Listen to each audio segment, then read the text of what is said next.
तक्षशिला विद्यापीठ में आज का दिन बेहद विशेष था। महान आचार्य भार्गव के सानिध्य में सालों से कठिन तपस्या और वेद विज्ञान का अध्ययन कर रहे तीन परम मित्रों आर्यन, कबीर और रुद्र की शिक्षा आज पूर्ण हुई थी। आचार्य ने उन्हें विदा करते हुए कहा, पुत्रों, तुम तीनों ने ब्रह्मांड की सबसे जटिल और गुप्त विद्याओं को सीख लिया है। अब समय है कि तुम संसार में जाओ, अपने ज्ञान का विस्तार करो और लोक कल्याण के लिए इसका उपयोग करो। तीनों विद्वान अपनी सफलता के अहंकार में डूबे हुए थे। तभी गुरुकुल में उनके साथ रहने वाला उनका एक और सहपाठी देव उनके पास आया। देव स्वभाव से सीधा साधा था।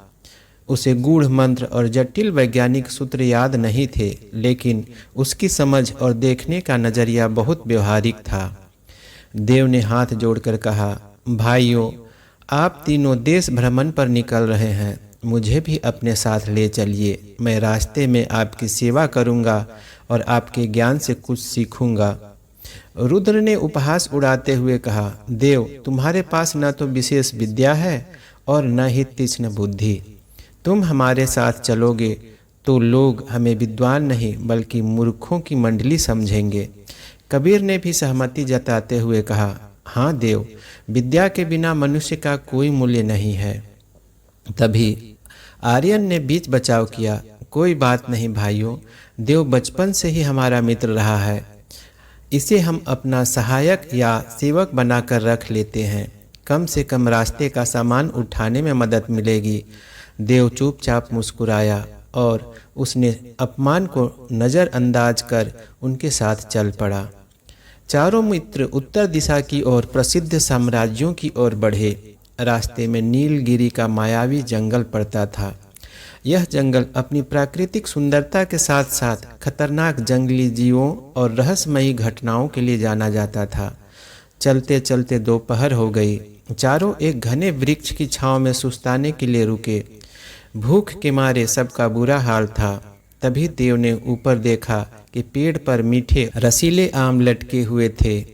उसने बिना कुछ किए सूझबूझ दिखाई। एक लंबी लकड़ी की मदद से कुछ पत्थरों को बांधकर एक औजार बनाया और पलक झपकते ही ढेर सारे फल नीचे गिरा दिए। किताबी ज्ञान में डूबे तीनों पंडित बस देखते रह गए। फल खाते हुए देव ने मुस्कुरा कर कहा, मित्रों, कभी कभी किताबी सूत्रों से ज़्यादा समय पर काम आने वाली सामान्य बुद्धि भूख मिटा देती है। यह सुनकर तीनों विद्वानों को थोड़ी चीड़ हुई, लेकिन उन्होंने इसे नज़रअंदाज कर दिया। विश्राम के बाद वे जंगल के और गहरे हिस्से में पहुँचे। अचानक आर्यन का पैर किसी सफ़ेद और कठोर वस्तु से टकराया। जब उन्होंने नीचे से सूखी पत्तियां हटाई तो वहां हड्डियों का एक विशाल ढेर बिखरा पड़ा था। हड्डियां काफी पुरानी और डरावनी लग रही थी। आर्यन की आंखों में अपनी विद्या का प्रदर्शन करने की चमक आ गई। उसने गर्व से कहा, देखो भाइयों, यह मेरी शिक्षा की परीक्षा का समय है। मैं अपनी अस्थि संधान मंत्रों से इन बिखरी हुई हड्डियों को पहचान कर इन्हें आपस में जोड़कर एक सटीक ढांचा तैयार कर सकता हूँ।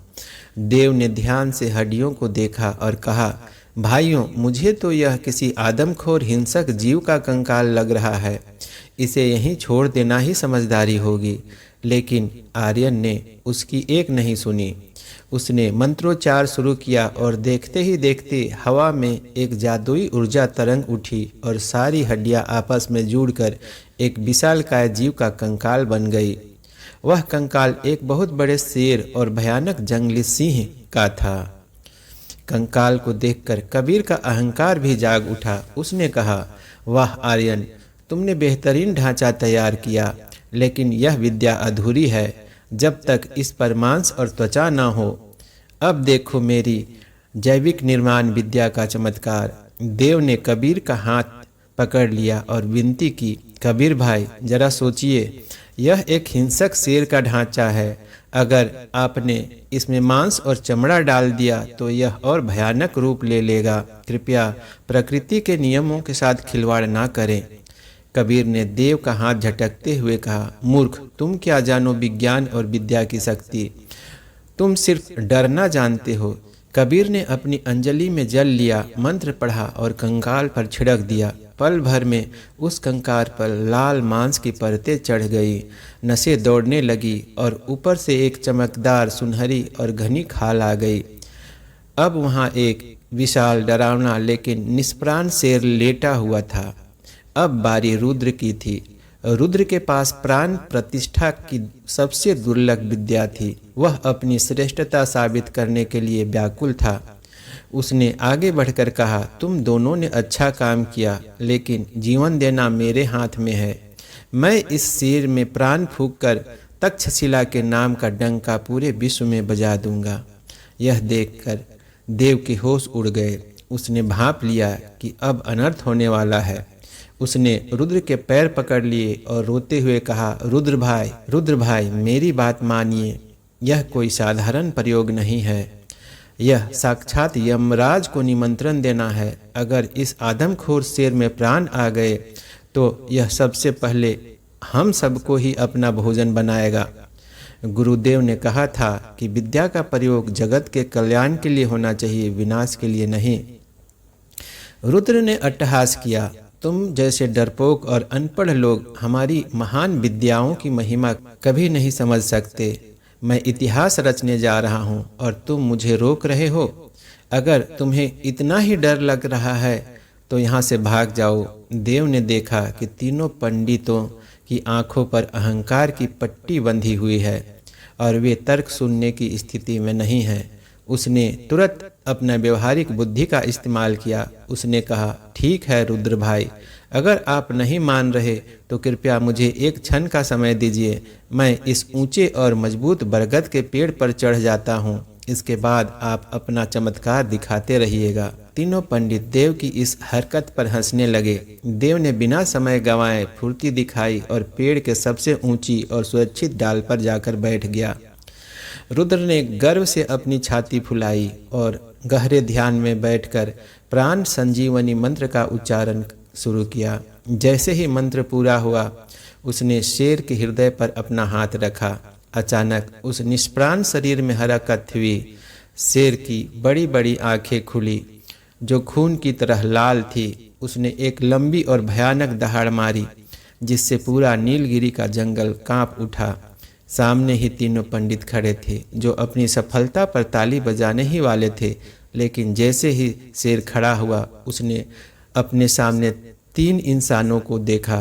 भूख और हिंसक प्रवृत्ति के कारण उसने बिना एक पल गंवाए आर्यन, कबीर और रुद्र पर हमला कर दिया। तीनों पंडितों को अपनी जान बचाने के लिए कोई मंत्र या सूत्र याद नहीं आया। किताबी ज्ञान धरे के धरे रह गए और कुछ ही पलों में उस भयानक आदमखोर शेर ने तीनों मूर्ख विद्वानों को अपना ग्रास बना लिया। पेड़ पर बैठा देव यह खौफनाक मंजर देखकर काँप रहा था। उसकी आंखों में अपने मित्रों को खोने का गहरा दुख था, लेकिन उसे इस बात का एहसास भी था कि आज उसकी व्यवहारिक बुद्धि ने उसकी जान बचा ली थी। जब शेर वहां से तृप्त होकर जंगल के भीतर चला गया तो देव धीरे से पेड़ से नीचे उतरा। उसने भारी मन से अपने मित्रों की बची हुई राख और स्मृतियों को नमन किया और वापस गुरुकुल की ओर चल पड़ा, ताकि वह आने वाली पीढ़ियों को यह सीख दे सके कि केवल किताबी ज्ञान या डिग्रियां इंसान को महान नहीं बनाती। विद्या का सही मूल्य तभी है जब उसे व्यवहारिक बुद्धि, समय और समझ और लोक कल्याण की भावना के साथ इस्तेमाल किया जाए। कहानी को पूरा सुनने के लिए बहुत धन्यवाद। आप इस चैनल को सब्सक्राइब करें ताकि इसी तरह का नया और रोचक ज्ञानवर्धक कहानियाँ आपके सामने लाता रहूं। फिर से आपको बहुत धन्यवाद। या डिग्री